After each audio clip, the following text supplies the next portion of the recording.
अगर कोई लफ्ज़ जो है वह वावल से शुरू हो रहा हो तो उस हालत में उस लफ्ज़ के साथ जब हम फ़िक्रे में इस्तेमाल करेंगे तो उसके साथ एन लगेगा। अगर कोई लफ्ज़ जो है वो कॉन्सोनेंट से शुरू हो रहा हो तो उस हालत में हम उसके साथ ए लगाएंगे।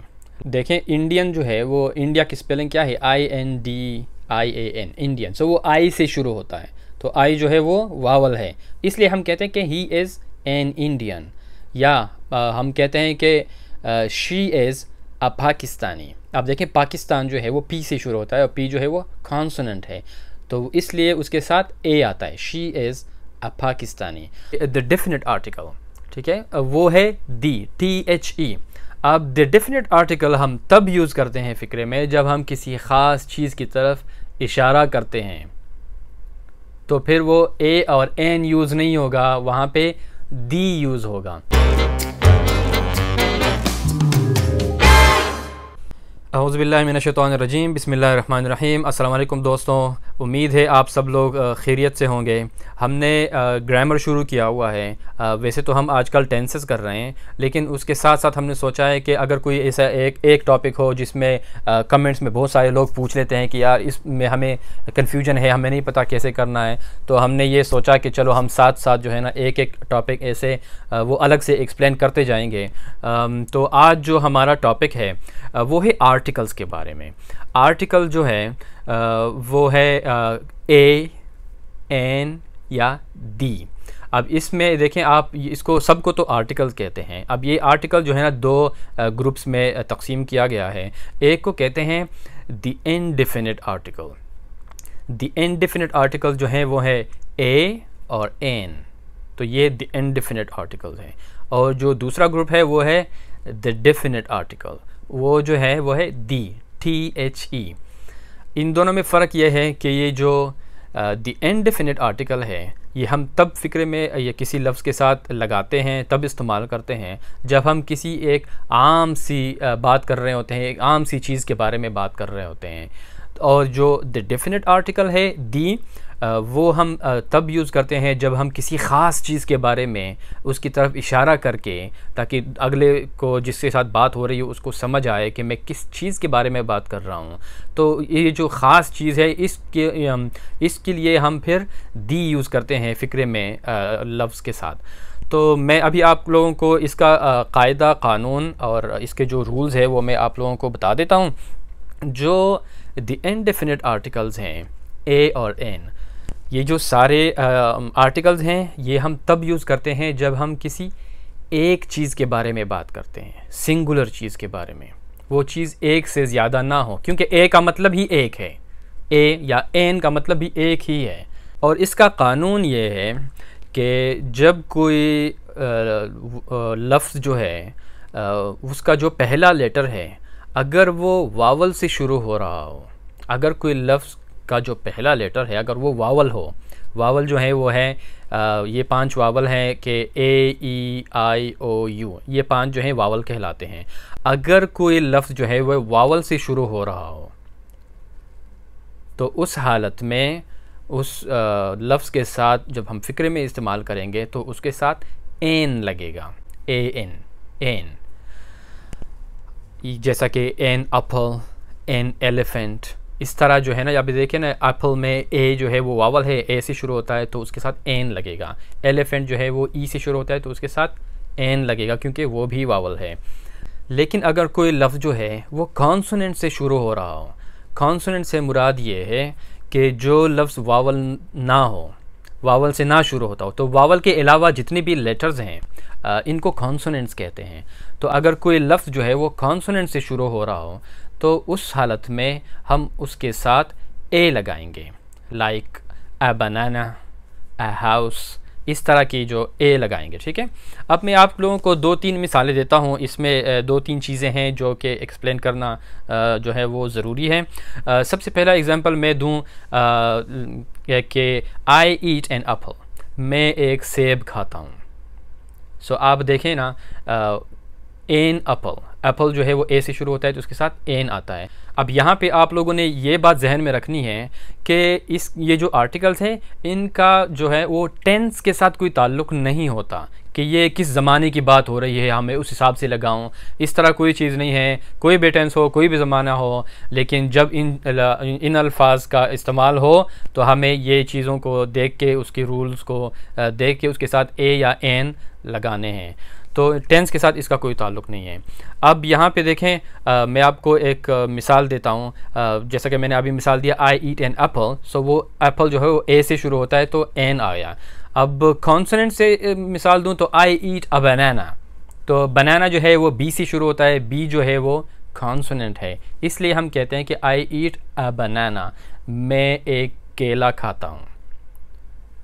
इस तरह दूसरा मिसाल मैं आपको देता हूँ। अगर फ़र्ज़ करें हम कहें दिस इज़ एन एलिफेंट, ये एक हाथी है, तो यहाँ पे देखें एलिफेंट जो है वो ई से शुरू होता है, इसलिए उसके साथ एन आया है क्योंकि ई जो है वो वावल है। और जो इस तरह अगर दूसरा फिक्र ले, दिस इज़ अ मंकी, ये एक बंदर है। आप मंकी को देखें, मंकी जो है वो एम से शुरू होता है और एम जो है वो वावल नहीं है, वो कॉन्सोनेंट है, इसलिए उसके साथ ए आता है। ये बातें तब होंगी जब वो एक होगा, एक बंदर है, एक सेब है, एक बनाना है या एक हाथी है। इसके एक और मिसाल ले लेते हैं। जैसा कि हम कहते हैं कि ही इज़ एन इंडियन। देखें इंडियन जो है वो, इंडिया की स्पेलिंग क्या है, INDIAN, इंडियन। सो वो आई से शुरू होता है, तो आई जो है वो वावल है, इसलिए हम कहते हैं कि ही इज़ एन इंडियन। या हम कहते हैं कि शी इज़ अ पाकिस्तानी। आप देखें पाकिस्तान जो है वो पी से शुरू होता है और पी जो है वो कॉन्सोनेंट है, तो इसलिए उसके साथ ए आता है, शी इज़ अ पाकिस्तानी। लेकिन अगर ये एक से ज़्यादा हों, लेट्स से 50 बंदे हों, तो हम कहते हैं दे आर 50 इंडियंस या वी आर 20 पाकिस्तानीज़। तो इस तरह वो प्लूरल में फिर उस तरह इस्तेमाल होता है। अब आप लोगों को ये चीज़ भी एक जहन में रखनी है, अगर एक से ज़्यादा हो तो फिर उसके लिए क्या करना है। उसके लिए बहुत सारे अल्फाज हैं जो कि आप लोग यूज़ कर सकते हैं। बहुत सारे लोग आपको उसको लफ्ज़ को देख के कि ये यहाँ पे फ़िट आता है कि नहीं, तो आप यूज़ कर सकते हैं। मिसाल के तौर पे अल्फाज हैं फ़्यू। फ़्यू का मतलब है थोड़े से, जिस तरह हम उर्दू में कहते हैं ना, मुझे थोड़े से केले दे दो, इस तरह, तो उसको कहते हैं few, give me a few bananas please. So इस तरह फ़्यू का लफ्ज़ इस्तेमाल होता है। या मैनी कहते हैं, मैनी मीन्स कई, मेरे पास कई किताबें हैं। सो आप देखें जब वो हम फ़्यू और मैनी और इस तरह और भी है, लाइक सम मीन्स कुछ, उर्दू में हम कहते हैं कुछ। जैसा कि हम कहते हैं कुछ किताबें जो हैं वो टेबल पे पड़ी हुई हैं, कुछ किताबें मेज़ पे पड़ी हुई हैं, so some books are on the table. So इस तरह वो लफ्ज़ भी यूज़ होता है। या यूज़ होते हैं एनी का मतलब है कोई भी, इस तरह यूज़ करते हैं उर्दू में, मतलब मैं कोई भी फ्रूट खा लेता हूँ। So I like to eat any fruit.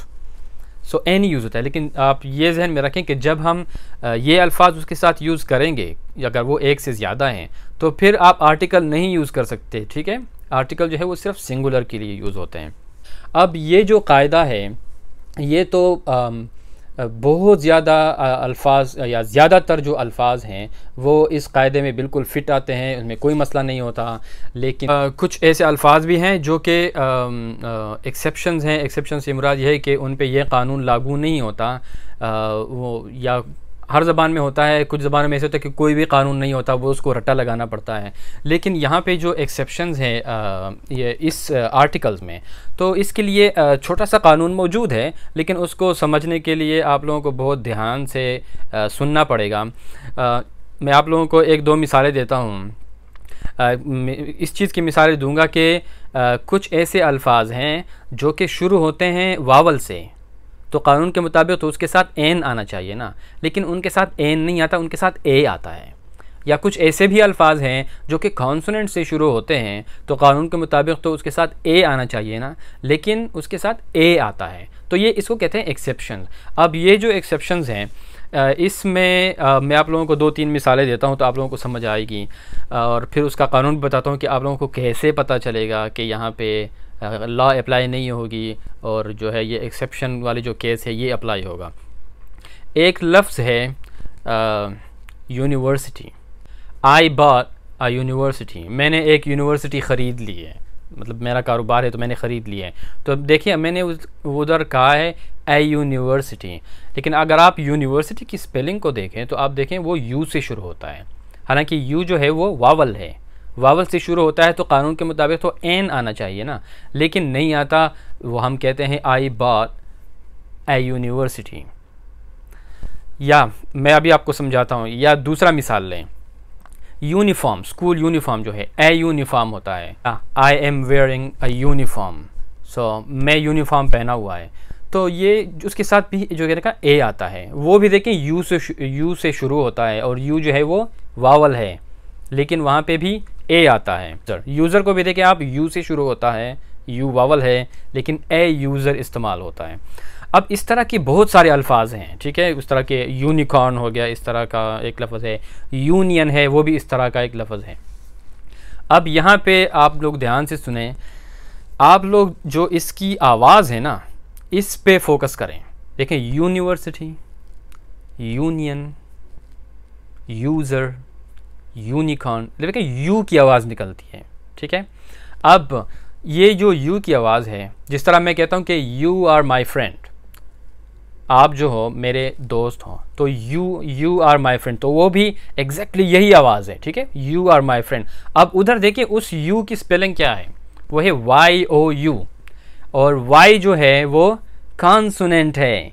इस तरह की जो आवाज़ है वो कॉन्सोनेंट्स में आएगा। हालांकि ये यू से शुरू होता है वावल से, लेकिन ये यू की अपनी आवाज़ नहीं है, ये वाई की आवाज़ है। जो यू वाई ओ यू में जो वाई की आवाज़ है वो ये इस तरह की आवाज़ है, इसलिए ये जो यू है इसको कॉन्सोनेंट तस्वुर किया जाएगा। हालांकि है ये वावल, लेकिन आवाज़ के लिहाज से ये कॉन्सोनेंट में शुमार होगा, क्योंकि यू की जो अपनी आवाज़ है ना वो दूसरी किस्म का है, वो आ की तरह इस्तेमाल, जिस तरह अम्ब्रेला, सो वो यू से शुरू होता है, सो UMBRELLA अम्ब्रेला, सो वो आ की आवाज़ होती है, जो यू की अपनी आवाज़ होती है। यहाँ पे ये इस किस्म के जो अल्फाज हैं, इसमें जो यू की आवाज़ है वो वाई की तरह है, और वाई जो है वो कॉन्सोनेंट है, इसलिए इसके साथ जो है ए लगता है, क्योंकि कॉन्सोनेंट के साथ ए आर्टिकल लगता है। कौन सा आर्टिकल लगता है? ए आर्टिकल लगता है, इसलिए, ठीक है। तो अब ये जहन में रखें। अब दूसरी तरफ देखें, ऐसे भी अल्फाज हैं जो कि कॉन्सोनेंट से शुरू होते हैं, लेकिन उनके साथ जो है वो एन लगता है। उधर भी ये सेम रूल अप्लाई होता है, ठीक है, बिल्कुल यही कायदा है। उसकी आवाज़ पे फोकस करना है कि वो किस किस्म की उसकी आवाज़ है, ठीक है। मिसाल के तौर पे हम कहते हैं ना an hour, I will come in about an hour, मैं 1 घंटे तक आ जाऊंगा या मैं 1 घंटे तक आता हूँ, ठीक है। अब देखिए एन आवर, आवर की स्पेलिंग क्या है? HOUR। अब H जो है वो कॉन्सोनेंट है, तो कायदे के मुताबिक तो इसके साथ ए आना चाहिए था ना, लेकिन हम कहते हैं एन आवर।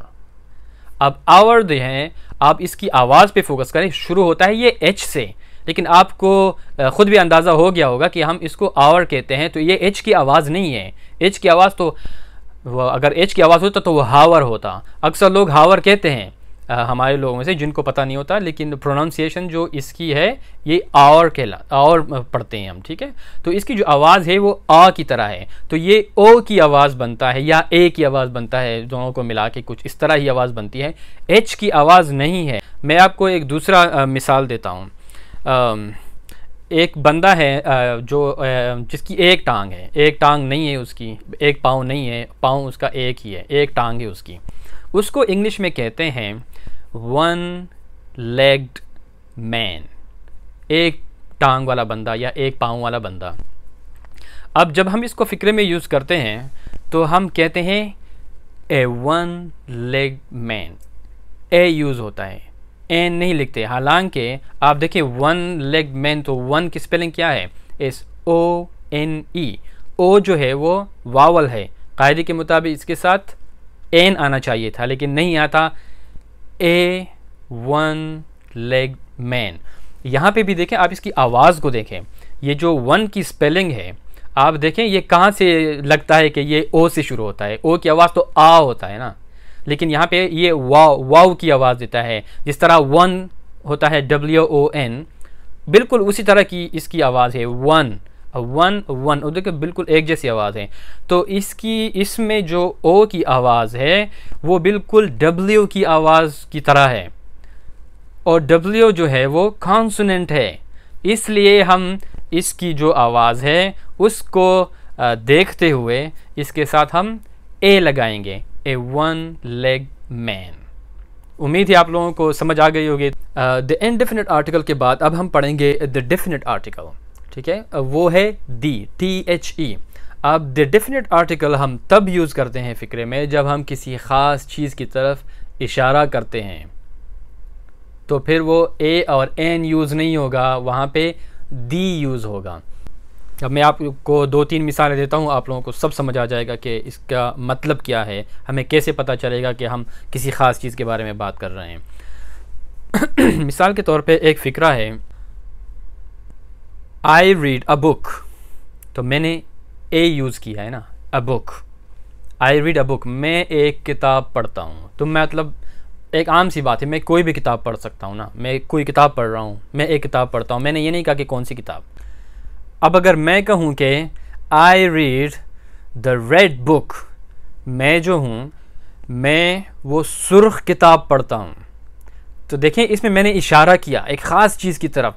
मतलब बहुत सारी किताबें हैं ना, हर किस्म के कलर के उसके जो कवर हैं वो बने हुए हैं, तो लेकिन मैंने सामने वाले को जिसके मैं ये बात कह रहा हूँ तो उनको मैंने समझा दिया इशारे में कि मैं इन सब किताबों में से वो सुर्ख किताब पढ़ता हूँ, ठीक है। तो I read the red book, तो मैं वो सुर्ख, तो इसको मैंने एक ख़ास चीज़ की तरफ इशारा किया। दूसरा मिसाल लें, my daughter wants a cake, मेरी बेटी जो है वो एक केक मांगती है, ठीक है, शी वॉन्ट्स अ केक। अब देखें यहाँ पे मैंने अ केक कहा है, केक को देखें आप, केक सी से शुरू होता है, सी कॉन्सोनेंट है, इसलिए इसके साथ ए आया है। अब यहाँ पे मेरी बेटी जो है वो एक केक मांग रही है, उसने मुझे नहीं कहा कि कौन सी केक, स्पेशल कोई केक का उसने वो फरमाइश नहीं की, नहीं बताया मुझे, बस वो एक केक मांग रही है, वो कोई भी केक मैं उसको दे सकता हूँ क्योंकि उन्होंने कोई मुझसे स्पेशल केक नहीं मांगे। अब अगर मैं कहूँ कि माई daughter wants the chocolate cake, मेरी बेटी जो है वो चॉकलेट केक मांग रही है, तो फिर आएगा दी चॉकलेट केक, क्योंकि अब उसमें मतलब बहुत सारे केक्स हैं। फॉर एग्ज़ाम्पल कई सारे केक बने हुए हैं, किसी पे क्रीम लगा हुआ है, किसी पे कोई जैम लगा हुआ है, किसी पे क्या लगा हुआ है, एक केक उसमें है वो चॉकलेट का बना हुआ है जिसमें चॉकलेट है, मेरी बेटी को वो चाहिए, तो उसने मुझे खुसूसन उस केक की फरमाइश की है। So my daughter wants the chocolate cake, उस मेरी बेटी ने मुझसे चॉकलेट केक मांगा है। तो आप यहाँ पे देखिए वो एक मखसूस केक की तरफ उसने इशारा किया है, तो इसलिए उसके साथ दी आया है। एक और मिसाल ले लेते हैं, आई सॉ एन एलिफेंट, मैंने एक हाथी देखा, ठीक है।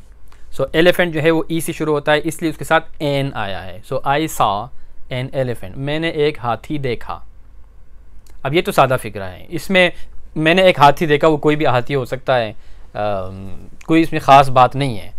अब अगर मैं कहूँ कि आई सॉ द बिगेस्ट एलिफेंट, अब यहाँ पे देखिए मैंने वो आर्टिकल जो है वो द डेफिनेट आर्टिकल लगाया दी, क्योंकि मैंने उसकी खुसूसियत और बयान की है, और चाहे वहाँ पे कई सारे हाथी हों, लेकिन मैंने आपको समझा दिया है कि मैं उस सब से जो बड़े वाला हाथी है ना, मैं उसके बारे में बात कर रहा हूँ, तो मैंने इशारा किया है उसको। So I saw the biggest elephant, तो फिर वहाँ पे दी आएगा। उम्मीद है आप लोगों को समझ आ गई होगी। अगर फिर भी किसी को इसमें प्रॉब्लम्स हैं तो आप लोग कमेंट्स में लिख सकते हैं, मैं इंशाल्लाह पूरी कोशिश करूँगा कि हर कमेंट का जवाब दूँ। इंशाल्लाह अगली वीडियो में दोबारा मिलेंगे, लेकिन जाने से पहले लाइक और शेयर करना ना भूलिए। अपना बहुत ख्याल रखिए। अल्लाह हाफ़िज़।